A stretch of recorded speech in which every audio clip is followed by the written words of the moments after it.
Hey, what is going on, guys? My name is Lucky Buns, and in today's Pokemon Go video, we're going to be breaking down all of the events for the month of May. Now, I made a video very similar to this for the month of April, and I asked all of you guys if you wanted me to make these types of videos moving forward, and I got a ton of amazing feedback from all of you. The video performed extremely well, and I'm happy to say that I will definitely be doing these breakdowns moving forward, so I really appreciate all of you leaving me feedback.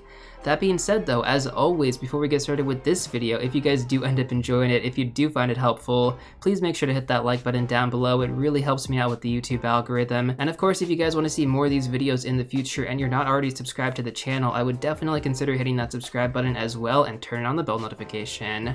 Now with all that being said, let's go ahead and get started. So we definitely have a jam-packed month ahead of us, and I'm personally really excited about a lot of the events to come. So we're going to start things off by breaking down the Team Go Rocket timed research at the beginning of the month, which is going to reward you Shadow Moltres.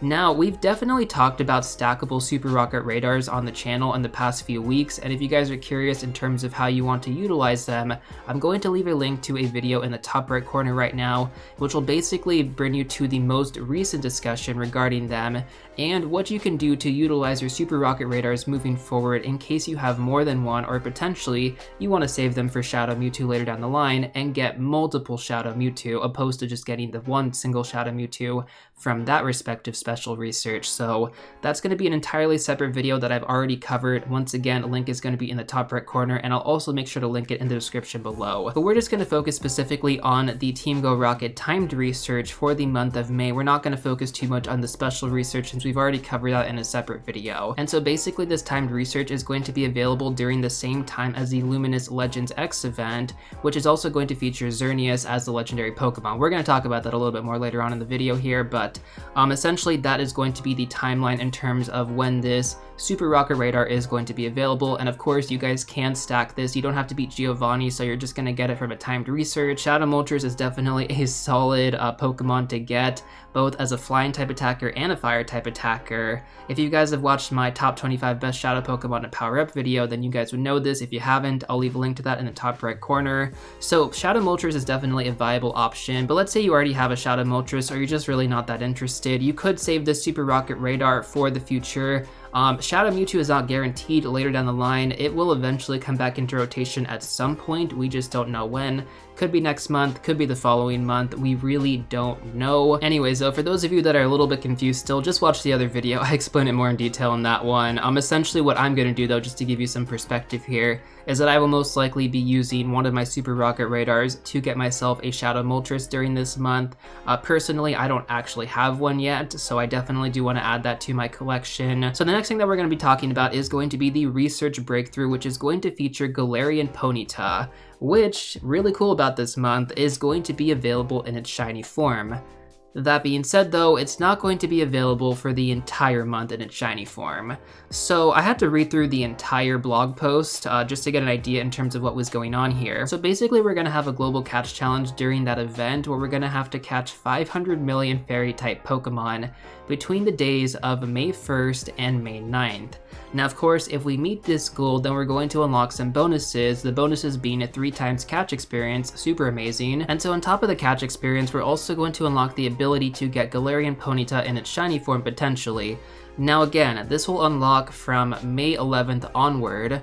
The specific time period for the event bonus is going to be from May 11th to May 19th. Once again, we're going to talk about this a little bit more later on, but essentially this is going to be the day where Galarian Ponyta will unlock in its shiny form. So even though it's going to be in the research breakthrough, you won't be able to get it in its shiny form during that first rotation, potentially even during that second rotation. So I would recommend holding onto your research breakthrough box until May 11th at 1 p.m. and then opening it to potentially get yourself a shiny Galarian Ponyta. So I just wanted to clarify that for all of you guys, because if you read the official blog post, it can be a little bit confusing in terms of the wording. So they mentioned that Galarian Ponyta is going to be available in the research breakthrough box, but you have to additionally read later on that it's only going to be available in its shiny form from May 11th onward. So take that for what you will, do what you gotta do, and we're gonna move on over to the raid section now. So we definitely have more of an interesting lineup this time around for raids. We have the Incarnate Weather Trio that's going to be available until May 4th. Of course, that's pretty boring at this point for most of you, I would have to imagine. So up until May 4th is going to be pretty bland, but on May 4th at 1 p.m. Pacific Standard Time, we are going to have Xerneas up until the 18th. Now, Xerneas is going to potentially be a really good fairy type if it actually gets a fast type fairy move like Charm. I don't think that's going to happen according to the current move pool that it has in game. This could always change. This has happened before, right before the launch, so we don't officially know if that is going to be a possibility. But if it does get double fairy type moves, well, that's going to be a pretty interesting Pokemon to raid for. At the time though, I don't think it really has too much viability. We're going to cover this in its own separate video in the future once that eventually does come into the game, but as of right now it's not looking too interesting. Maybe for PvP, but I haven't really run those simulations or anything either. But after Xerneas, we're going to have Yveltal, which is going to be available from May 18th all the way up until June 1st. So this Pokemon does have a pretty interesting moveset as a dark type attacker. It's a dark and flying type. Good picks here in terms of the move pool, which again, we will be also covering this in its own separate video. So we're going to talk about these two a little bit more in depth later down the line, especially as we get closer to their release and their move pools come into the game, or officially come into the game, I should say. And so those are going to be the main raid Pokemon you want to focus on for the month of May. We also have the Mega Pokemon that are going to be in rotation, but honestly, I don't think most of you guys even care about them. I personally don't care about the Mega forms. I never raid them if I even have the opportunity. If you guys want to see what Mega Pokemon are going to be available and the rotation for them, you guys can check out the official blog post on PokemonGoLive.com, but we're going to skip them in this video. And so to wrap things up in terms of the raid section, we're also going to have the weekly remote raid pass bundle continue once again for the month of May. So every single Monday, you guys can expect at least one free remote raid pass, which is really nice. You guys get 4 free remote raid passes. In my opinion, this is definitely one of the really good things that Pokemon Go does actually give back to the players. So if you're not taking advantage of these every single Monday, or every single week, I should say, definitely make sure to do that. It's 4 free raid passes, guys, and you can use them wherever you want. Like, you could raid with anybody around the world, and you know, there is really no excuses to not get yourself the respective legendary Pokemon that you want. That being said though, let's go ahead and cover the events of the month of May. So this time around, we don't have as many events as we did in the previous month. April was honestly jam-packed with stuff, guys, but this time it's a little bit more condensed, which I do appreciate. I think continuous events can be a little bit overwhelming. This time around, we kind of just have 3 main events that we're focusing on. I guess you could say 4 if we do include Community Day as well. So the Pokemon Snap Celebration is going to be the first event, which is going to actually start this month in April, on April 29th, and it's going to lead up until May 2nd. So this event is going to be pretty cool, to be honest, because you're going to have the chance to get a shiny Smeargle. Now this shiny Pokemon will unfortunately go away once the event is over, but you guys should have multiple opportunities to get it. You're going to get it in the same way that you normally get Smeargle, which if you guys don't know how to do that, I have a guide on how to do that on the channel. I'll leave a link in the top right corner. And I know what you're thinking, this guy always has a video for everything he talks about. Well, that's called being prepared, I suppose. But of course, I always try to cover as much as I can on the channel. That's just the way we do things around here. Anyways though, shiny Smeargle from Snapshots. So based on the text, it seems like you're going to have multiple opportunities to get it within one day. Now of course, this event is only going to be for a few days, so it honestly does make sense, because normally you can only get 1 Smeargle a day from Snapshots, but in this case, it seems like you're going to be able to get multiple. So that's actually really cool. And so after the Pokemon Celebration event, we're going to have a 2-day cooldown, or I guess like a day and a half cooldown, and the next event is going to start on May 4th, which we've already talked about, is going to be the Luminous Legends X event, and this event is going to last until May 17th. So we're going to have a decent amount of time during this event, which of course I definitely appreciate. I like having a little bit more of a drawn out event opposed to kind of like the short time span events like the Pokemon Snap Celebration, for example, just because we really don't have enough time to farm whatever shiny Pokemon is going to be available, because I always tend to do that right with each event. Anyways though, we've already kind of touched on this event a little bit in this video, but there's a lot more that actually is going to go on during this event. So the biggest thing that I personally saw here is going to be the Dragon/Fairy type spawns. They're going to be boosted. Now, Dragon and Fairy type Pokemon are generally really rare to get in Pokemon Go, so I would definitely recommend taking advantage of this event if you can. We're also going to have new Pokemon added into the game. Spritzee, Swirlix, and Goomy are going to be added into the game for the very first time. For those who don't know, Goomy eventually evolves into Goodra, which is going to be a Dragon type meta-relevant Pokemon, and this Pokemon is only going to be able to be evolved under a Rainy Lure. So again, another new item that's coming into Pokemon Go, rainy lures are going to be added into the game, basically similar to the magnetic, mossy, and I'm forgetting the last one, but you guys know what I'm talking about, right? Now I definitely do think that the rainy lures are an effective way to get people to spend more money on the game to eventually get Goodra, because it is a pretty relevant Pokemon. And based on the moveset that it currently has in-game, it seems like it's going to be very relevant in PvP, so expect to see this Pokemon around. Goodra is not going to be slept on, that's for sure. But wait, that's not everything, guys. We have some more amazing things coming along with this event. So in addition to everything that we had already mentioned, you can also get the exclusive Community Day moves for Dragonite and Salamence.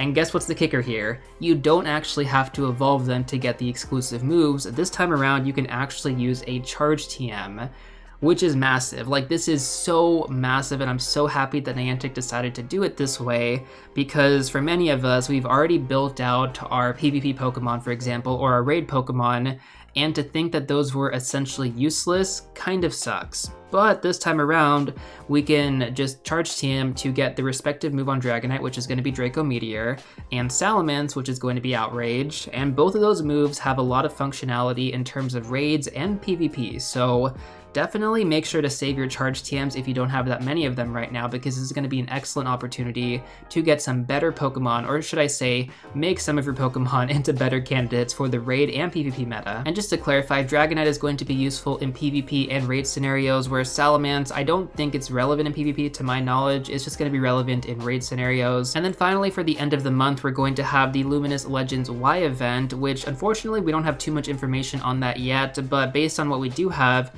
we can expect Team Rocket to be involved, and we can also expect Dark-type Pokemon to be spawning pretty frequently. And again, this event is going to run basically right after the other event from May 18th all the way up until May 31st. And of course, we already mentioned this earlier on in the video, but just to kind of bring it back around here, for the Luminous Legends X event, we're also going to have the Global Catch Challenge to catch 500 Fairy-type Pokemon, which will then unlock the additional bonuses of 3x catch experience, as well as Shiny Galarian Ponyta. And then finally, we also have the Community Day for the month of May, which is going to be on May 15th, but we don't know what Pokemon it's going to be. Niantic has not announced anything yet, so unfortunately, like last month where they did give us the Pokemon, which was going to be Snivy, we don't actually know what that Pokemon is going to be. Either way though, I would definitely go ahead and mark your calendars for May 15th. It's going to be the same time period, 11 a.m. to 5 p.m. your local time, which is also going to be falling on a Saturday, so take that for what you will.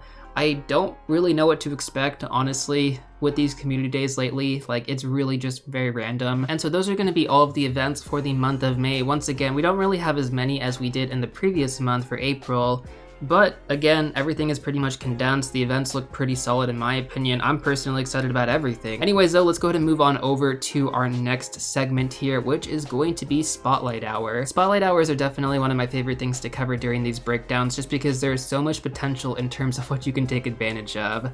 So let's go ahead and get started here. So Spotlight Hour, like normal, is going to be every Tuesday from 6 to 7 p.m. your local time. In addition, we also have the raid hours, which are going to be from 6 to 7 p.m. your local time every Wednesday. I know we already talked about raids in this video, but I totally forgot to mention this during that section, so I just wanted to make sure that I mentioned it now. So starting with May the 4th be with you, the first featured Pokemon is going to be Cottonee, and the bonus is going to be double candy on catching Pokemon. So Cottonee's evolution, Whimsicott, is actually a decently relevant Pokemon in the Great League meta as a charm type attacker. So this Pokemon is worth farming if you want to. If you don't really care that much about PvP, I would honestly just skip this day. The bonus isn't really that important, and overall, if you're not going to do PvP, then this really doesn't matter to you that much. So that's just my take on it. It's more or less a skippable Spotlight Hour in my opinion, but again, it really just depends on if you PvP or if you don't PvP. Moving on though, on May 11th, we're going to have Dratini as the featured Pokemon, and yes, this Pokemon can be shiny. Dratini is a majestic magenta and it's shiny, and honestly, I love the way it looks. I'm definitely going to be participating in this event, not to mention the bonus is amazing. It is double candy on transferring Pokemon, arguably one of the best bonuses that we can get out of the entire month for Spotlight Hour. I always look forward to this one. I save up all of my Pokemon for like the entire month, and I always transfer them during the Spotlight Hour, so it's going to be a little bit difficult to also try and get a Shiny Dratini as well as transfer everything. I'll have to manage my time effectively since we only have an hour, but this is definitely one I would mark on your calendars. Moving along here, on May 18th, we have a Alolan Rattata. This Pokemon can actually be shiny as well, and the bonus is going to be double experience on evolution. So this is definitely another one I would mark on your calendar. Unfortunately though, you kind of have to decide between evolutions and potentially getting yourself a shiny Alolan Rattata. This one does kind of have that I guess fear of missing out one way or the other. Either you're getting a ton of experience or you're getting a shiny. I mean, potentially getting a shiny, you guys know what I mean. And then finally on May 25th, we have Marill, which of course can be shiny, and Marill, you guys know, evolves into a Azumarill, and Azumarill is extremely relevant in PvP Great League. This is definitely an event I would take advantage of, on top of the fact that you could potentially get Marill in its shiny form, which is a luxurious green, and definitely a good shiny there. Not to mention Azumarill is gold, so yeah, who wouldn't want a gold Azumarill? I definitely love mine. You're also going to get double Stardust on catching Pokemon that day, so May 25th is absolutely going to be something you want to mark down in your calendar. Do not skip that Spotlight Hour. So as you guys can tell, the Spotlight Hours progressively get better throughout the month, which I think is pretty interesting, leading all the way up to one of the best Spotlight Hours in my opinion at the very end. And with that being said, everybody, that is basically going to do it for the breakdown of this video. As always, I like to give you guys my highlights at the very end of these, just in terms of what I personally am going to be looking forward to, what I'm personally going to be farming. And so let's go ahead and break it down. So first of all, we got Shadow Moltres. Whether you're going to battle and get Shadow Moltres yourself, or you're just going to save that Super Rocket Radar for later down the line, do not miss that. Definitely take advantage of it one way or the other. Of course, if you haven't completed the Higher They Fly special research quest, get that done this month as well. Let's see what else we have here. We have the breakthrough of Galarian Ponyta. You're going to have the potential to get it in its shiny form starting from May 11th onward. Before then, you know, I would still take advantage of it if you can. Galarian Rapidash does have some potential in terms of the PvP meta. Of course, take advantage of the weekly remote raid pass bundle always. Shiny Smeargle, make sure you're doing your snapshots during the Pokemon Snap celebration event. The Luminous X event, there's so much going on here, but the main things that stood out to me is going to be able to TM Dragonite and Salamence respectively to get their Community Day movesets. That's definitely a big one right there. We also have the Global Catch Challenge, followed by Galarian Ponyta in its shiny form being available, and 3 times catch XP. That's going to be really important, especially if you got those excellent throws down. Oh yeah, that's going to be a big one, everybody. Unfortunately, we don't really know what the Community Day is going to be for the month of May, so I can't really recommend anything in terms of that, but of course I would still mark it in your calendar. And then of course for the Spotlight Hours, we have Dratini, Alolan Rattata, and Marill respectively on May 11th, May 18th, and May 25th. Those ones all stood out to me. Their bonuses are good, they all have potential shiny forms available, and Marill, again, Azumarill is super relevant in Great League, so arguably one of the best ones by far in my opinion. And so that's basically everything that stood out to me in terms of the overall breakdown. There's definitely a lot to look forward to in the month of May. I'm personally very excited about it. But yeah, that's basically it, guys. So if you could, hit that like button, subscribe if you want to see more of these videos in the future, and I will see you all real soon in the next one.